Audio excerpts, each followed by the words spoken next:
These are Pili and Banaba. They are more than just trees. They are more than just leaves, flowers, and nuts. They are more than just products. For many Filipino communities, Pili and Banaba are at the core of their ways of life, for livelihoods, for medicine and cosmetics, for cultural heritage and identity. Pili and Banaba are just two of the over 53,000 unique genetic resources in the Philippines that offer a treasure trove of untapped potential.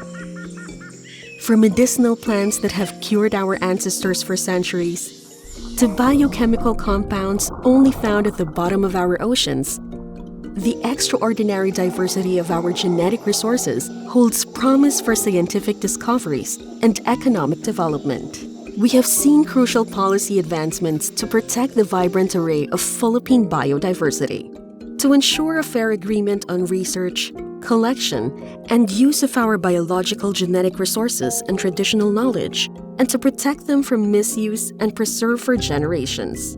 These policies have brought us closer to our goal of protecting our rich genetic resources.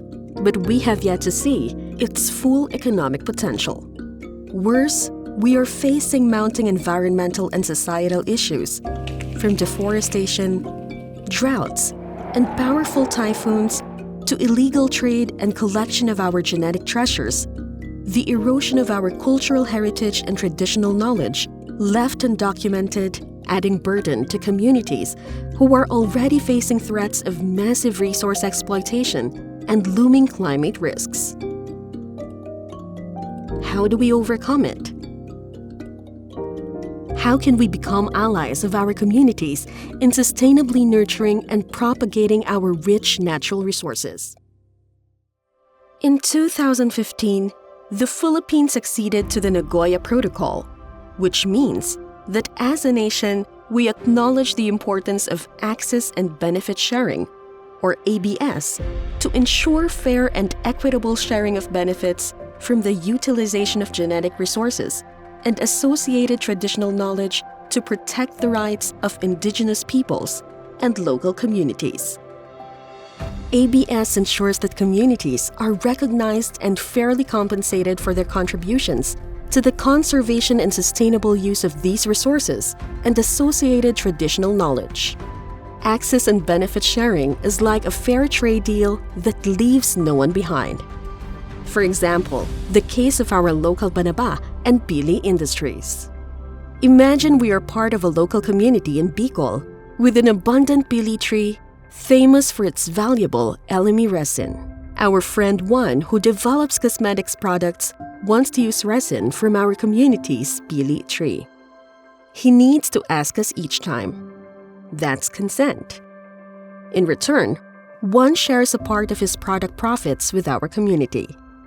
This is ABS, when everyone shares and everyone benefits, just like in a fair game. ABS is not solely about monetary gains, but also about preserving cultural heritage and traditional knowledge and acknowledging the contributions of indigenous peoples and local communities to conservation.